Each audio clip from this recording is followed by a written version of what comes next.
Hi everyone, today we will talk about how to fix or how to solve TikTok too many attempts. To know how to fix or how to solve TikTok too many attempts, you should just go to settings like this. You will click.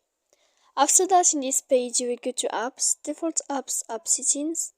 When you will see this list, you will go down to find the application of TikTok, and you will click. When you will see this page, you will go to click for stop. When you will end this, you will enter to storage. After that, here you will go to click clear cache. Then you will go to click clear data. When you will end all this, you can update your application. So please don't forget to support us by like and subscribe. See you next time in another video. And thank you for your attention and watch.